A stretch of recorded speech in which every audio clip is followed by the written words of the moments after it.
मान लीजिए आपने हिंदू राष्ट्र बना दिया, एक भी मुसलमान नहीं रहा, सबको आपने मार मार के हिंदू बना दिया या देश से बाहर निकाल दिया, कत्ल कर दिया, जो भी आपने एक बार क्या कर दिया। अब जो इस देश में हिंदू बचे, इस बात की क्या गारंटी है कि किसी भी हिंदू परिवार में कोई मोहम्मद साहब जैसे विचार का आदमी पैदा नहीं होगा, कोई महात्मा बुद्ध जैसे विचार का आदमी पैदा नहीं होगा। और अगर वो पैदा हो गया तब फिर आप क्या करेंगे? क्या उसको अपने विचार नहीं रखने देंगे? क्या ये दादागिरी रहेगी? एक और प्रश्न सामने आता है कि अगर अफगानिस्तान अखंड भारत का हिस्सा है तो हमारे पर हमला किसने किया? बाबर तो फिर हिंदुस्तानी हो गया, बाबर तो अफगानिस्तान का था, गजनी गोरी सारे अफगानिस्तान के। तो फिर तो हमारे ऊपर किसी ने राज ही नहीं किया, फिर तो हम ही थे लोग, हमारे लोगों में से ही कुछ मुसलमान बन गए। जैसे तब मुसलमान बन गए, ऐसे आने वाले टाइम पे मुसलमान बन गए, तब क्या करेंगे आप? तो कुल मिलाकर ये समझ में आता है कि ये कंसेप्ट बिल्कुल गलत था। इन्होंने जानबूझ करके लोगों को गुमराह करने के लिए एक नया शब्द सामने रखा, हिंदुत्व। तो मैंने 3 साल बाद भी 2 साल और दिए और मैंने संघ के सभी लोगों से एक प्रश्न पूछना शुरू किया कि कोई बात नहीं, आप हिंदू राष्ट्र के नाम पे, राम मंदिर के नाम पे, किसी भी नाम पे देश में दंगे कराना चाहते हैं, करा लीजिए। हजारों लाखों लोग वैसे भी एक्सीडेंट में मर जाते हैं, 3-4 लाख और दंगों के नाम पे सही, हिंदू राष्ट्र बनाने के नाम पे सही। लेकिन उसके बाद की क्या गारंटी है? उसके बाद कौन सी व्यवस्था आप लाएंगे?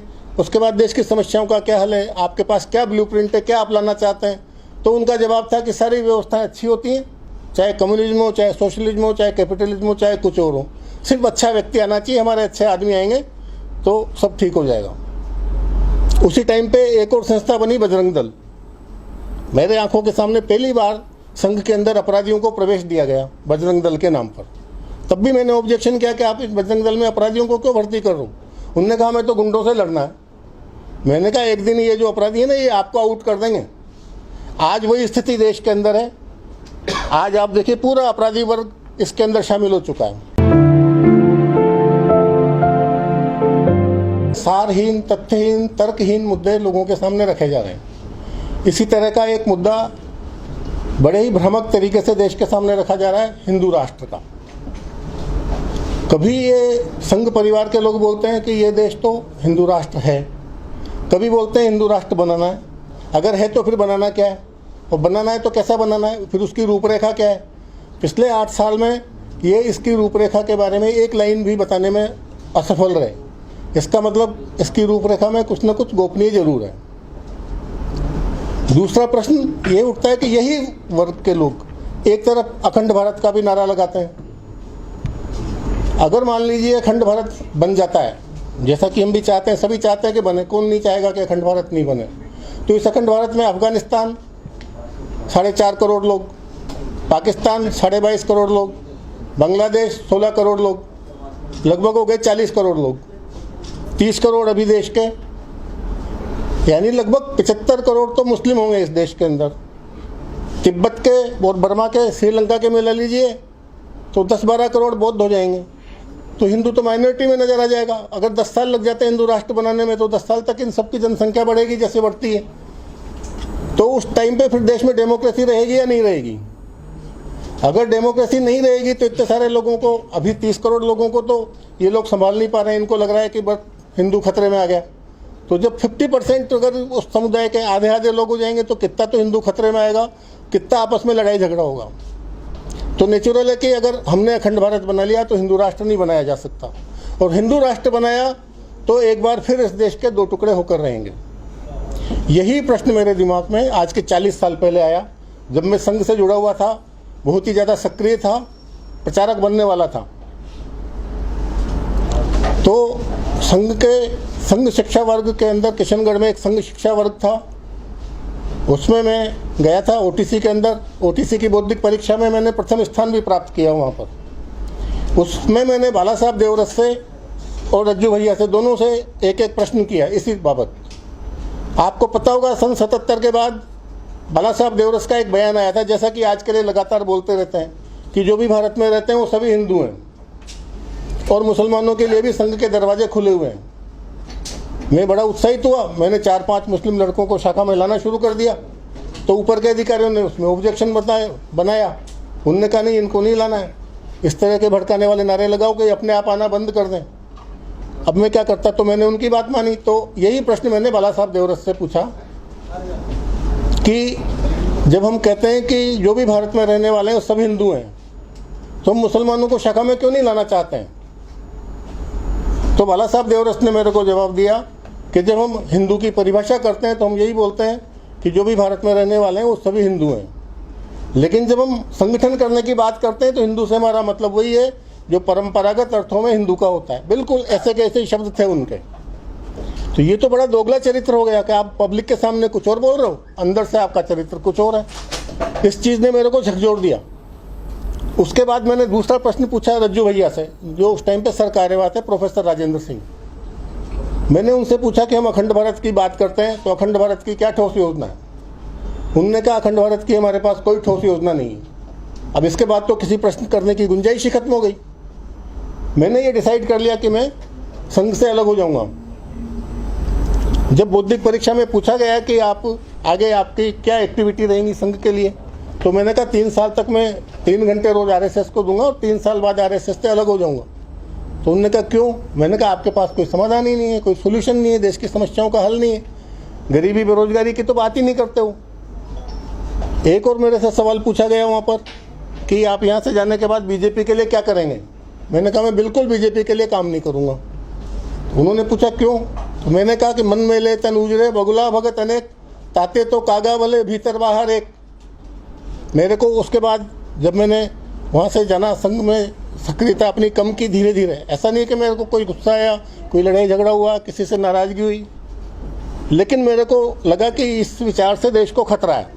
बिना विचारे, बिना कोई योजना बनाए इस तरह की बातें क्यों की जाती हैं? इनका कोई तो इरादा होगा। ऐसा तो हो नहीं सकता कि पिछले 90-98 साल से कोई संस्था काम कर रही हो बिना किसी उद्देश्य के। फिर मैं इसकी बहुत गहराई में गया।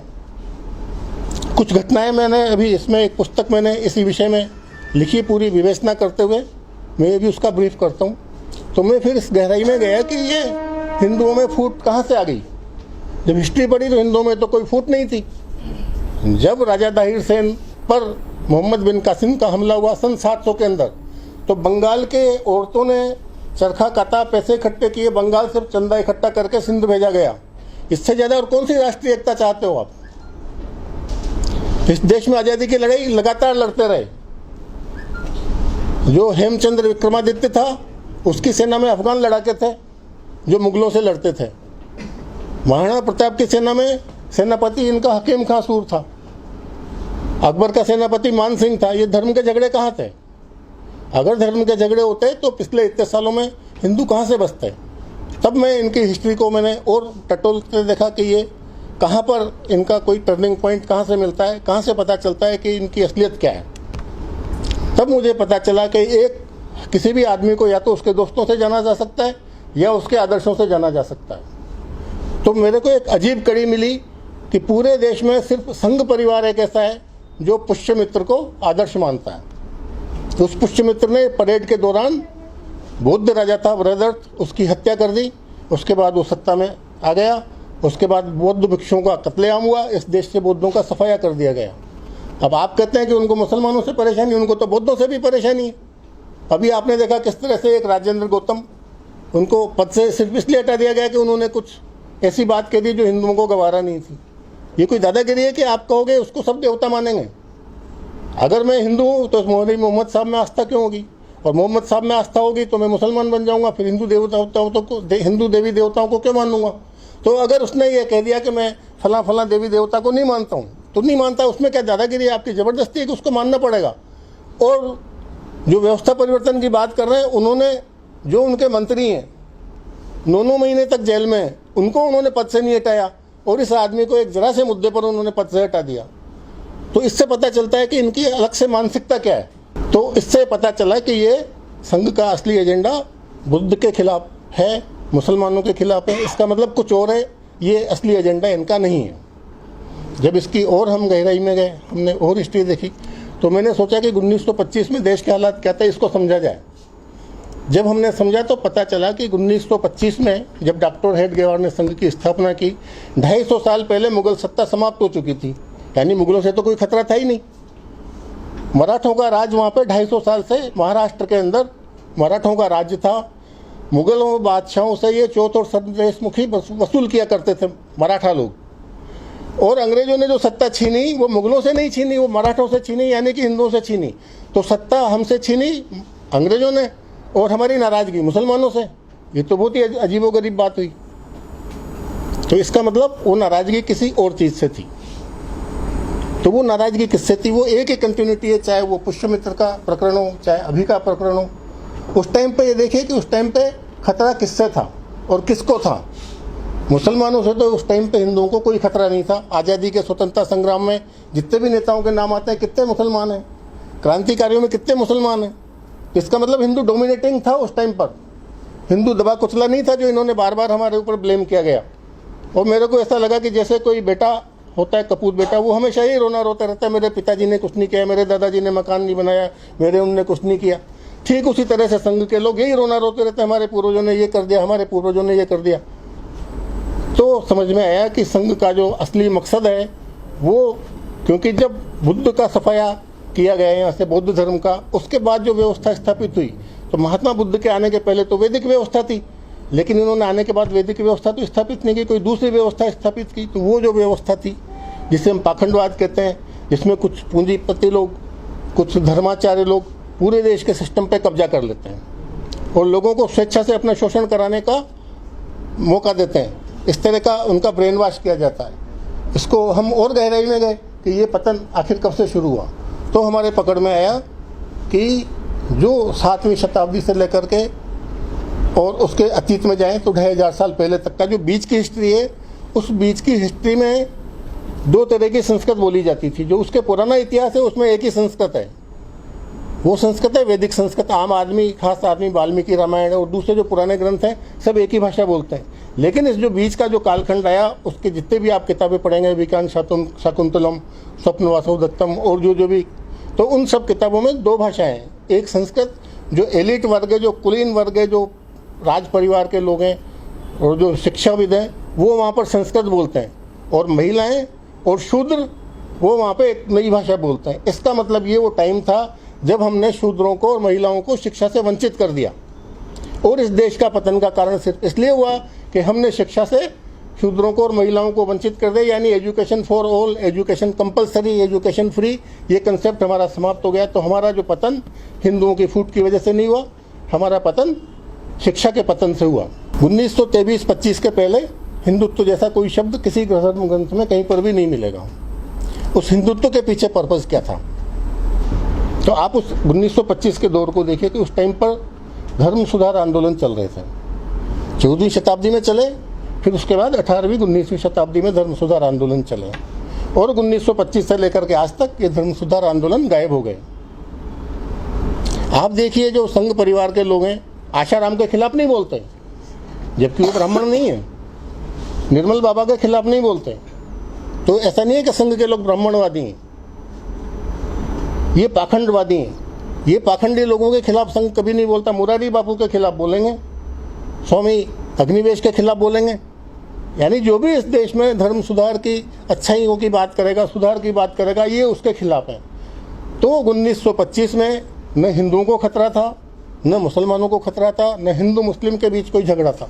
एक और बहुत इंपॉर्टेंट बात मैं आपको बताऊं, हिंदुओं और मुसलमानों के बीच कोई झगड़ा नहीं था। सबसे पहला इस देश में जो दंगा हुआ वो बॉम्बे के अंदर हुआ, जब राजा एडवर्ड यहाँ पर आया। उसके सम्मान में मुस्लिम लड़कियों ने गाना गाया, नाच गान पेश किया और उसका सम्मान किया गया। वो पहला दंगा था जिस दंगे में हिंदू मुसलमान एक साथ लड़े थे, ईसाइयों और पारसियों के खिलाफ। तब अंग्रेज़ों को ये बात समझ में आई कि इस देश पर राज करना है, इन दोनों को लड़ाना जरूरी है। 1857 में तो समझ में आई थी, लेकिन वो उनका विफल रहा। उसके बाद 1905 में बंगाल का विभाजन किया, 1906 में मुस्लिम लीग की स्थापना की, लेकिन वो मुस्लिम लीग उनका काम पूरा नहीं कर पाई और 1911 में इनको विभाजन रद्द करना पड़ा। ये हिंदू मुस्लिम एकता का प्रतीक था। कहाँ था झगड़ा? हिंदू मुस्लिम एकता की वजह से इनको विभाजन रद्द करना पड़ा। उसके बाद 1915 में हिंदू महासभा बनी, यानी दोनों संगठन अंग्रेजों ने हिंदू मुस्लिम एकता से घबराकर इसको तोड़ने के लिए बनाए। और जो संघ के संस्थापक डॉक्टर हेडगेवार के गुरु हैं मुंजे साहब, डॉक्टर मुंजे, वो भी हिंदू महासभा के सक्रिय कार्यकर्ता थे।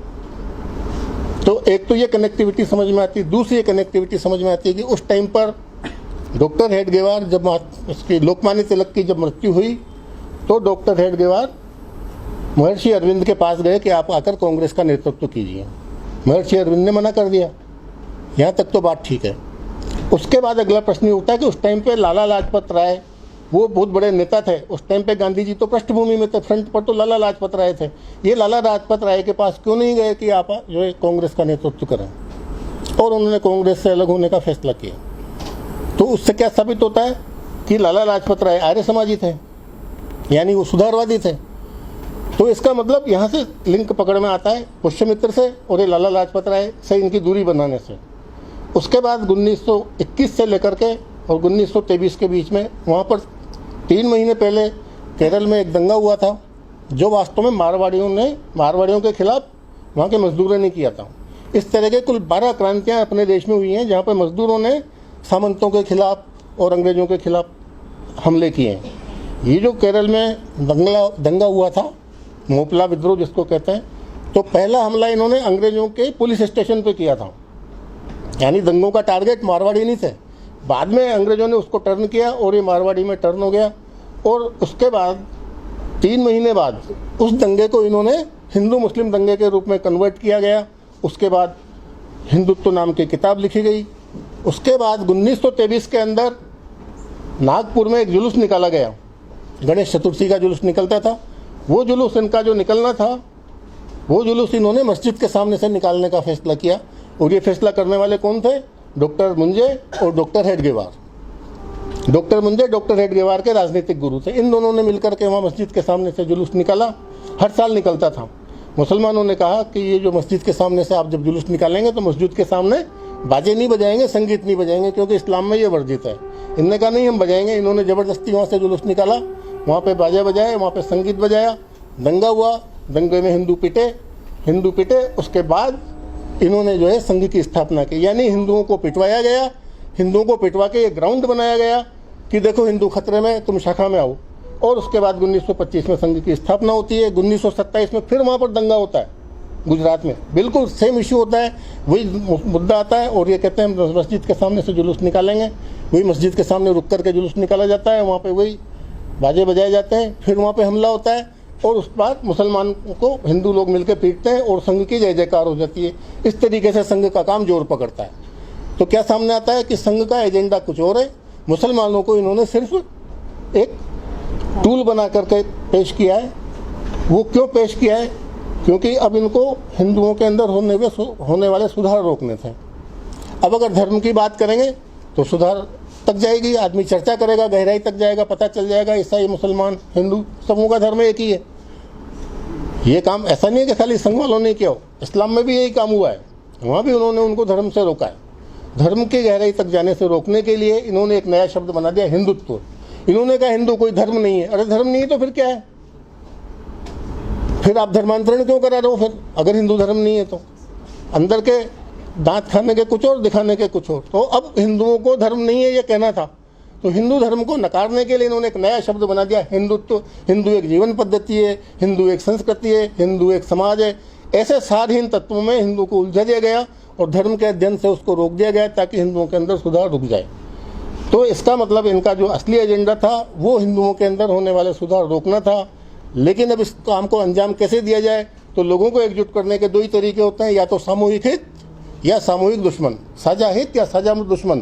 तो इन्होंने एक साझा दुश्मन की तलाश की, जो इनको मुसलमान बड़ी आसानी से मिल गए, क्योंकि मुसलमानों की सत्ता समाप्त हुए 250 साल हो चुके थे। मुसलमान सत्ता में नहीं थे, ईसाई सत्ता में थे। ईसाइयों के खिलाफ बोल नहीं सकते थे, वहाँ तो इनकी हिम्मत नहीं थी। ईसाइयों के खिलाफ बोलते तो पिट जाते। तो इन्होंने मुसलमान इनको ईजी टारगेट मिल गया।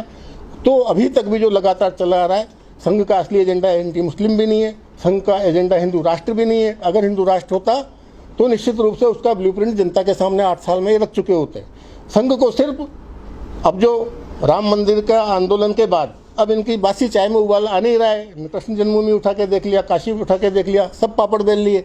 तो अब हिंदू राष्ट्र के नाम पर सिर्फ चुनाव जीतने के अलावा इनका और कोई मकसद नहीं है। दंगे फसाद करने के पीछे सिर्फ इनका एक ही एजेंडा है कि ये सच्चाई से लोगों को रोक के रखें, हिंदुओं को हिंदू धर्म के अध्ययन से रोक के रखें। तो ये सारा विषय मैंने एक पुस्तक के अंदर बिल्कुल स्पष्ट किया है। ये पुस्तक अभी मैं आपके सामने प्रस्तुत कर रहा हूँ। फिर उसके बाद आप सब जो भी चाहें प्रश्न पूछ सकते हैं।